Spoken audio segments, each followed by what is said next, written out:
안녕하세요. 오늘은 피터 드러커, 현대 경영학의 아버지라고 불리죠. 이분의 통찰 속으로 함께 들어가 볼까 합니다. 네, 특히 그 저서 넥스트 소사이어티 있잖아요. 여기에 한국 독자들을 위해서 특별히 쓴 서문이랑 또 핵심 내용을 추린 자료들이 있어요. 그 자료들이군요. 네, 이걸 보면서 그가 예견했던 미래 사회, 이게 지금 우리한테 어떤 의미가 있을까? 한번 좀 깊이 파헤쳐 보려고 합니다. 네, 좋습니다. 드러커가 수십 년 전에 이미 사회, 경제, 또 기업 구조가 어떻게 근본적으로 바뀔 거다 이런 예측들을 내놨었죠. 그렇죠. 근데 이게 놀라운 게 그 예측들이 지금 봐도 상당히 설명력이 높다는 거예요. 맞아요. 정말 예리했어요. 네, 단순 예측이라기보다는 시대를 꿰뚫는 통찰 이렇게 봐야 할 것 같습니다. 바로 그 지점 때문에 오늘 우리가 이 자료들을 좀 더 깊이 들여다봐야 하는 것 같아요. 네, 드러커가 말한 다음 사회, 이 넥스트 소사이티를 움직이는 그 핵심 동력들 있잖아요. 네네. 예를 들면 지식 근로자 역할 변화라던가 제조업의 미래, 또 기업 구조가 어떻게 바뀔지 이런 것들 이게 지금 현실이랑 어떻게 연결되는지 확인하는 게 중요하겠죠. 그렇죠. 그리고 정보혁명이나 세계 경제 흐름에 대한 그의 시각도 당연히 중요하고요. 자, 그럼 드러커의 통찰 속으로 본격적으로 한번 들어가 보죠. 드러커가 미래 사회 변화에서 가장 중요한 동력으로 본 게 좀 의외일 수 있는데 기술이 아니었어요. 기술이 아니었어요? 네, 바로 인구 구조의 변화였습니다. 특히 선진국들의 그 낮은 출산율 그리고 고령화 현상 이게 정보혁명만큼 아니 어쩌면 그 이상으로 더 근본적인 변화를 가져갈 거다 이렇게 봤죠. 흥미롭네요. 보통 기술을 먼저 떠올리는데. 네. 지난 100년 이상 계속 인구가 늘어왔잖아요. 그 추세가 완전히 뒤집히는 정말 거대한 전환점이다 이렇게 진단했습니다. 하긴 기술 만능주의에 빠지기 쉬운데 인구 구조라는 더 근본적인 걸 봤다는 게 시사하는 바가 크네요. 단순히 사람이 줄고 늙는다, 그 이상이 있다는 거겠죠? 맞습니다. 그럼 이런 큰 인구 변화 속에서 노동력의 핵심은 어떻게 바뀐다고 예측했나요? 노동력의 중심이요. 그게 이제 육체 노동자에서 지식 근로자로 이동할 거다 명확히 봤습니다. 근데 여기서 중요한 건 그냥 지식 노동자가 아니고요. 그냥 지식 노동자가 아니고요. 네. 이론적인 지식도 있고 또 숙련된 실무 능력도 같이 갖춘 사람, 바로 지식 기술자라고 불렀어요. 이들의 부상을 예견한 거죠. 지식 기술자. 네, 예를 들면 컴퓨터 프로그래머나 시스템 분석가, 임상병리사, 아니면 반도체 설계 엔지니어 같은 분들이죠. 지식 기술자. 용어 자체가 좀 인상적이네요. 이 사람들이 과거의 노동자들과 근본적으로 다른 점은 뭘까요? 단순히 하는 일의 종류만 다른 건 아닐 텐데요. 핵심은 이거예요. 그들은 스스로를 더 이상 조직의 종업원으로 보지 않는다는 겁니다. 종업원이 아니다. 네, 자기 지식이 곧 생산 수단인 거예요. 그걸 갖고 가치를 만드는 전문가다. 이렇게 인식을 하는 거죠. 드러커는 심지어 이들을 새로운 시대의 자본가라고까지 불렀어요. 자본가요? 지식 근로자를? 네, 지식이 곧 자본이 되는 시대가 온다. 이런 통찰이었던 거죠. 와, 지식 자체가 자본이 된다. 그러면 이 새로운 자본가들, 그러니까 지식 근로자들은 조직과의 관계나 일에 대한 태도도 기존과는 확연히 다를 수밖에 없겠네요. 그렇죠. 그들은 위계적인 상하 관계보다는 좀 수평적인 동료 관계? 이런 걸 원하고요. 자신의 전문성을 인정받고 또 업무 방식에 있어서 자율성을 갖는 걸 굉장히 중요하게 생각합니다. 자율성. 네. 물론 금전적 보상도 중요하겠죠. 근데 그것만으로는 동기부여가 잘 안 돼요. 오히려 개인적인 성취감이라던가 업무에 대한 책임감, 그리고 끊임없이 배우고 성장할 수 있는 기회, 이런 걸 더 갈망하는 경향이 있습니다. 성장 기회. 네. 일이 단순 생계수단이 아니라 자아 실현의 과정이 되는 셈이죠. 들어보니까 이건 조직 운영 방식이나 리더십에 정말 근본적인 변화가 필요하겠는데요. 명령하고 통제하는 게 아니라 자율과 존중, 그리고 성장 기회를 줘야 한다는 거니까요. 맞습니다. 그리고 성별 문제에 대해서도 언급한 게 있었던 것 같은데요. 네. 지식 기반 업무는 이게 본질적으로 성별이랑 크게 상관이 없잖아요. 그렇죠. 그래서 사회 전반에서 여성의 역할이 더욱 중요해질 거다 이렇게 예측했습니다. 실제로 요즘 보면 과거에는 특정 성별이 대부분이었던 직업들, 예를 들어 교직은 남자가 많았고 간호직은 여자가 압도적이었는데 이제는 성별 구성이 크게 바뀌고 있잖아요. 아, 맞네요. 그런 변화들이 있군요. 네, 이런 게 드러코 예측이 현실화된 좋은 사례라고 볼 수 있겠죠? 네. 지식 사회로의 전환과 지식 근로자의 부상, 확실히 우리 시대의 중요한 변화축인 것 같습니다. 자, 그럼 여기서 또 다른 축인 제조업으로 한번 넘어가 볼까요? 흔히 경제의 뿌리다, 근간이다 이렇게 생각하는데 제조업의 미래는 어떻게 보셨나요? 제조업 분야에서는요, 좀 역설적인 현상을 예측했어요. 역설적이요? 네. 기술 발전 덕분에 제조업 생산량 자체는 계속 늘어나는데 자동화나 효율성 증대 때문에 고용은 오히려 줄어드는 거죠. 이런 패러독스가 심화될 거라고 봤습니다. 아, 생산은 느는데 일자리는 준다. 그렇죠. 마치 과거에 농업이 겪었던 변화랑 비슷하다는 거예요. 농업 생산성은 엄청나게 늘었지만 경제 전체에서 부나 일자리를 만드는 비중은 확 줄었잖아요. 그랬죠? 네, 제조업도 비슷한 길을 갈 거다 이런 분석이었습니다. 와, 생산성은 높아지는데 일자리는 줄어든다니. 이건 정치적으로나 사회적으로나 파장이 엄청날 수 있는 현상이네요. 이런 제조업 고용 감소가 어떤 결과로 이어진다고 예측했습니까? 바로 이 제조업 고용 감소 압박 때문에 새로운 형태의 보호주의가 강해질 거라고 봤습니다. 새로운 보호주의요? 네. 예전처럼 단순히 관세를 높이는 그런 방식 말고요. 정부 보조금을 준다거나 수입 물량을 제한하는 쿼터제, 아니면 까다로운 기술 표준이나 환경 규제 같은 거 있잖아요. 이런 비관세 장벽을 통해서 자국 산업이랑 일자리를 지키려는 움직임이 강해질 거다 이렇게 본 거죠. 아, 교묘한 방식들이네요. 네. 실제로 유럽연합, EU나 북미 자유무역협정 나프타 같은 지역 경계 블록이 강화되는 걸 그 증거로 들기도 했어요. 블록 안에서는 자유무역인데 밖으로는 좀 배타적인 장벽을 세우는 그런 경향이죠. 아, 그러고 보니 최근 몇 년 동안 미중 무역 갈등이라든가 각국의 보호무역 강화 움직임을 보면 드러커의 이 예측은 정말 놀라울 정도로 현실과 맞아떨어지는 것 같습니다. 네, 그렇죠. 자, 그럼 제조업 변화에 이어서 기업이라는 조직 자체의 미래는 어떻게 그려질까요? 드러커는 기업이라는 조직 형제 자체는 앞으로도 계속 있겠지만 우리가 알던 모습과는 상당히 다를 거다 이렇게 단언했어요. 어떻게 달라질까요? 특히 20세기에 많은 대기업들을 성공으로 이끌었던 그 모델, 수직적 통합 있잖아요. 아, 네. 처음부터 끝까지 다 하는 거. 네, 원자재 채굴부터 최종 제품 판매까지 모든 단계를 한 기업이 다 통제하는 방식. 이게 더 이상 경쟁 우위를 보장하지 못할 거라고 봤습니다. 록펠러의 스탠다드 오일이나 초기의 포드 자동차가 대표적인 예였죠. 한때는 그게 가장 효율적이라고 생각했었는데 왜 더 이상 그게 아니라고 본 걸까요?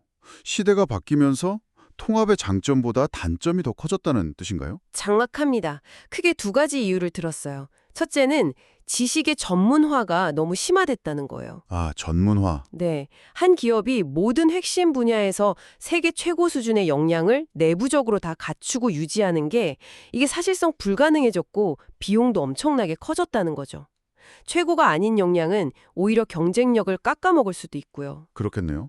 둘째는 정보통신 기술 발달로 기업 외부와의 소통 비용이 혁신적으로 낮아졌다는 겁니다. 그래서 외부의 전문 역량을 활용하는 게 훨씬 더 효율적이고 유연해졌다는 점이죠. 그는 특히 재무제표를 읽고 이해하는 능력 같은 비즈니스 리터러시, 이게 보편화되면서 기업 간 협력이 더 쉬워졌다고 분석했어요. 아, 결국 내부에서 모든 걸 하려고 하기보다는 잘하는 것에만 집중하고 나머지는 외부의 도움을 받는 방식으로 바뀐다는 거군요. 그렇죠. 이게 바로 그 아웃소싱의 확산으로 이어지는 거고요. 바로 그겁니다. 기업들은 자기들이 진짜 세계 최고 수준의 경쟁력을 가질 수 있는 핵심 역량, 여기에만 모든 자원을 집중하고 나머지 부수적인 활동들은 그 분야에서 최고 역량을 가진 외부 전문 기업에 맡기는 거죠. 이 아웃소싱이 대세가 될 거라고 예측했습니다. 모든 걸 다 아웃소싱 하는 건가요? 특히 인사관리 HR 분야를 주목했어요. 채용, 급여 지급, 복리후생관리, 직원 교육 같이 복잡하고 전문적인 인사 업무 있잖아요. 이걸 외부 전문 업체, PEO라고 부르는데 여기에 맡기는 경향이 커질 거라고 봤습니다. 인사까지요? 네. 실제로 BP 아모코나 유니시스 같은 글로벌 기업들이 익설트라는 회사에 인사 기능을 통째로 아웃소싱했던 사례를 들면서요.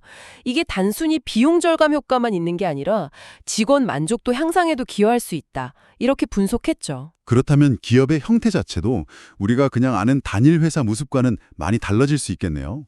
필요에 따라서 유연하게 협력하는 방식이 늘어날 테니까요. 맞습니다. 전통적인 주식회사 형태 외에도 특정 프로젝트를 위한 기업 간 전력적 제휴라던가 공동 연구 개발을 위한 합작 투자 아니면 굉장히 느슨하게 연결된 네트워크 조직 같은 거요. 훨씬 더 다양하고 유연한 조직 모델들이 공존하게 될 거라고 봤습니다. 네트워크 조직? 네. GM이 예전에 피아트, 사브, 스즈키, 이스즈 이런 여러 자동차 회사들이랑 맺었던 복잡하고 다양한 형태의 파트너십과 지분 관계를 예시로 들기도 했죠. 와, 조직의 경계가 점점 더 흐릿해지는 느낌인데요. 그럼 이런 다양한 형태의 협력 관계 속에서 가장 중요한 관리 요소는 뭘까요? 결국 핵심은 사람 관리, 피플 매니지먼트라고 봤어요. 특히 핵심 역량을 가진 지식 근로자들, 이들을 어떻게 동기부여하고 유지하느냐, 여기에 달려있다고 강조했습니다. 사람 관리? 네, 스톡 옵션 같은 금전적 보상만으로는 부족하다는 점을 분명히 했죠. 지식 근로자들은 돈 이상으로 회사가 추구하는 명확한 목표와 가치에 공감하고 싶어 하고요. 또 자신의 기여가 의미 있는 성과를 이어지는 걸 보고 싶어 합니다. 아, 의미? 네. 그리고 끊임없이 새로운 걸 배우고 성장할 기회, 또 자신의 전문성에 대한 조직의 존중, 이걸 굉장히 중요하게 여긴다는 사실을 리더들이 절대 잊으면 안 된다고 지적했습니다. 결국 사람, 특히 지식 근로자의 마음을 얻는 것이 미래 기업의 성패를 가르는 핵심이다. 이런 말씀이시군요. 자, 다음으로 넘어가서 정보혁명에 대한 드러커의 분석도 좀 독특했죠. 아, 네. 우리는 보통 정보혁명이 세상을 완전히 바꿨다 이렇게 생각하기 쉬운데 드러커는 좀 다른 시각을 제시했잖아요. 맞아요. 드러커는 정보혁명이 과거 산업혁명하고 아주 비슷한 발전 단계를 거친다고 봤어요. 중요한 건 뭐냐면 혁명의 초기 단계에서는 새로운 기술이 기존에 하던 일을 그냥 더 빠르고 효율적으로 자동화하거나 정형화하는 데 주로 쓰인다는 거예요. 아, 초기에는 그냥 효율화 정도군요. 그렇죠. 컴퓨터가 처음 도입됐을 때 급여 계산, 재고 관리, 아니면 엔지니어링 도면 작성 같은 기존 업무 효율 높이는 데 집중적으로 쓰였잖아요. 이게 마치 인쇄술이 발명되고 첫 50년 동안은 주로 기존의 필사본 성견이나 고전들을 그대로 찍어내는 데 쓰였던 것과 비슷하다는 거죠. 그럼 정보혁명의 진짜 파괴력, 그러니까 세상을 근본적으로 바꾸는 힘은 언제 나타난다고 본 건가요? 새로운 기술이 단순히 일하는 방식을 바꾸는 걸 넘어서요. 사회의 제도, 법률, 가치관, 교육 방식, 심지어 우리가 세상을 인식하는 방식 자체를 근본적으로 변화시키는 이후 단계. 이때 비로소 진정한 혁명적 영향력이 나타난다고 봤습니다. 아, 사회 시스템 자체를 바꿀 때군요. 네. 예를 들어 인쇄술 발명되고 한 60년쯤 지나서 마르틴 루터가 라틴어가 아닌 독일어로 번역한 성경을 대량 인쇄하고 마키아벨리가 군주론 같은 책을 펴내면서 비로소 종교개혁이나 세속주의 같은 거대한 사상적, 정치적, 사회적 변화가 시작됐던 것처럼요. 아하. 전자상거래가 단순히 온라인 쇼핑을 넘어서 거리라는 지리적 장벽을 없애고 완전히 새로운 유통 채널과 물류 시스템, 카스디렉트닷컴 사례를 만들어낸 것처럼 정보혁명 역시 아직 우리가 온전히 예측하지 못하는 새로운 산업, 예를 들어 생명공학이나 어료양식 같은 걸 예로 들었는데요. 이런 산업의 등장을 촉발하고 사회와 정치 구조에 근본적인 변화를 가져올 거다 이렇게 예측했습니다. 그런데 여기서 또 하나 역설적인 지적이 나오죠. 정보혁명이 오히려 기업 경영진을 정보에 더 어둡게 만들 수도 있다. 이런 경고 말입니다. 아, 맞아요. 그 지적도 했죠. 정보가 넘쳐나는 시대에 왜 그런 경고를 했을까요? 그 이유는요. 현대 기업들이 의존하는 그 정보 시스템, IT 시스템이 주로 내부 정보를 생산하고 유통시키는 데 초점을 맞추고 있기 때문이라는 거예요. 내부 정도요? 네. 매출, 생산량, 비용, 재고 같은 내부 운영 데이터는 풍부하게 얻을 수 있죠. 근데 정작 기업의 운명을 좌우할 수 있는 결정적인 변화는 예측 불가능하고 통제하기 어려운 외부 세계에서 온다는 게 드러커의 통찰이었습니다. 아, 외부 세계. 네. 예를 들면 경쟁사가 갑자기 예상 못한 신기술을 개발한다거나 갑자기 정부 규제가 바뀐다거나 소비자의 가치관이 변한다거나 지정학적 위기 같은 것들이죠. 듣고 보니 정말 그러네요. 내부 데이터는 어떻게 보면 과거의 결과일 뿐인데 미래를 결정하는 건 결국 외부 환경의 변화니까요. 맞습니다. 근데 이런 외부 정보는 정량화하기도 어렵고 불확실하잖아요. 그래서 종종 간과되거나 무시되기 쉬워요. 하지만 드러커는 불확실성이 높은 다음 사회에서 기업이 살아남고 번영하려면 바로 이 예측 불가능한 외부 변화의 신호를 민감하게 포착하고 신속하게 대응하는 능력, 이게 그 무엇보다 중요하다고 역설했습니다. 내부 데이터 분석에만 빠져 있으면 안 된다는 거군요. 네, 내부 데이터에만 매몰되면 급변하는 외부 환경에서 길을 잃기 쉽다. 이런 강력한 경고였죠. 이런 불확실성이 일상화된 시대에 조직은 그럼 어떻게 대처해야 할까요? 변화에 그냥 끌려다니는 게 아니라 주도적으로 헤쳐나가려면 드러커는 어떤 제언을 했습니까? 드러커는 모든 조직이 스스로를 변화 관리자, 체인지 에이전트로 규정해야 한다. 이렇게 주장했습니다. 변화 관리자. 네. 단순히 혁신적인 아이디어를 내는 걸 넘어서 변화 자체를 조직 운영의 핵심 원칙이자 일상적인 활동으로 만들어야 한다는 거죠. 이를 위해서 세 가지 핵심 활동을 강조했어요. 세 가지요? 첫째는 체계적인 폐기입니다. 폐기요? 버리는 거? 네, 더 이상 성과를 못 내거나 시대에 뒤떨어진 제품, 서비스, 프로세스, 정책 같은 거 있잖아요. 이걸 과감하게 버리는 시스템을 갖춰야 한다는 거예요. 과거의 성공에 얽매이지 말라는 뜻이죠. 아, 과감함이 필요하군요. 둘째는 지속적인 개선, 즉 카이젠입니다. 모든 업무 영역에서 끊임없이 더 나은 방법을 찾고 효율성을 높이려는 노력을 일상화해야 한다는 거고요. 셋째는 성공의 활용과 새로운 창조입니다.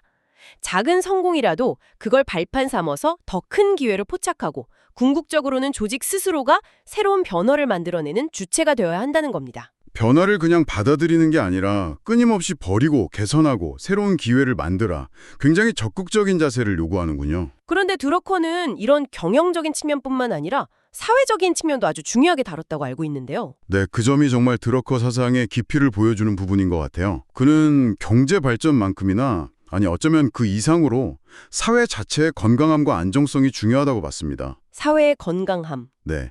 특히 산업화 도시화 과정에서 전통적인 공동체, 예를 들면 대가족이나 지역사회, 종교 공동체 같은 것들이 해체되면서 개인이 느끼는 소속감이나 정서적 유대가 약해지는 문제, 여기에 주목했어요. 그는 정부가 제공하는 사회복지 프로그램이나 기업복지만으로는 이 공백을 완전히 메울 수 없다, 이렇게 진단했습니다. 그럼 그 대안은 어디서 찾아야 한다고 봤나요? 바로 시민사회에서 찾았습니다. 정부나 기업이 아닌 제3부문, 즉 비영리 조직 NPO, NGO의 역할에서 해답을 본 거죠. 아, 제3부문. 네. 교육 수준이 높고 사회적 책임감을 가진 지식 근로자들이 자원봉사나 기부 같은 걸 통해서 비영리 활동에 적극적으로 참여하고 또 사회 문제 해결을 위해서 혁신적인 아이디어를 내고 실천하는 사회적 기록가 정신, 소셜 엔터프레너십, 이게 중요해질 거라고 예측했습니다. 이것이 파편화된 현대사회를 통합하고 건강하게 유지하는 아주 중요한 기둥이 될 거라고 본 것이죠. 아, 그러니까 경제적 가치뿐 아니라 사회적 가치 창출에도 지식 근로자들이 핵심 역할을 할 거라는 예견이군요. 네. 오늘 우리는 피터 드러커의 넥스트 소사이어티를 통해서 그가 내다본 미래 사회의 핵심 동력들을 정말 깊이 있게 살펴봤습니다. 네. 지식 근로자의 부상과 그들의 가치관 변화, 제조업의 패러독스와 새로운 보호주의, 또 아웃소싱과 네트워크로 진화하는 기업, 정보혁명의 진짜 의미와 외부 정보의 중요성, 그리고 변화 관리와 시민사회의 역할까지. 정말 그의 통찰은 시대를 초월해서 지금 우리에게도 여전히 많은 질문과 과제를 던져주는 것 같습니다. 그렇습니다. 드러커는 우리한테 끊임없이 말하는 것 같아요. 표면적인 현상 너머에 있는 근본적인 변화의 흐름, 특히 예측하거나 통제하기 어려운 외부 환경 요인들, 여기에 주목하라고요. 그렇죠. 인구 구조나 기술 발전처럼 눈에 보이는 요인뿐만 아니라 사람들의 가치관 변화라든가 사회적 인식의 전환, 정치적 역학관계 같은 어쩌면 잘 보이지 않는 힘들이야말로 미래를 만들어가는 진짜 동력일 수 있다. 이 점을 강조했죠. 자, 오늘 나는 드러커의 이런 깊은 통찰을 다시 한번 되새겨보면서 마지막으로 여러분께 질문 하나를 던져봅니다. 네. 드러커가 활동하던 시대에는 아마 예상하기 어려웠을지도 모르겠습니다. 하지만 지금 우리 주변에서 분명히 진행되고는 있는데 아직 우리가 그 파급력을 충분히 인지하지 못하고 있는 그런 미묘한 외부의 변화는 과연 무엇일까요? 그리고 그 변화가 어쩌면 드러커의 예측과는 또 다른 방식으로 우리의 다음 사회를 근본적으로 재편할 가능성은 없을까요? 각자의 자리에서 한번 깊이 생각해 보시면 좋을 것 같습니다. 네, 의미 있는 질문이네요. 오늘 저희가 준비한 이야기는 여기까지입니다. 피터 드러커의 넥스트 소사이어티. 원문에는 오늘 저희가 다룬 내용 외에도 더 풍부하고 심오한 통찰들이 많이 담겨 있으니까요. 직접 한번 찾아 읽어보시는 것도 아주 의미 있는 경험이 될 거라고 생각합니다. 네, 추천합니다. 다음 시간에도 여러분의 지적 탐험을 도울 흥미로운 자료와 깊이 있는 분석으로 다시 찾아뵙겠습니다. 함께해 주셔서 감사합니다. 감사합니다.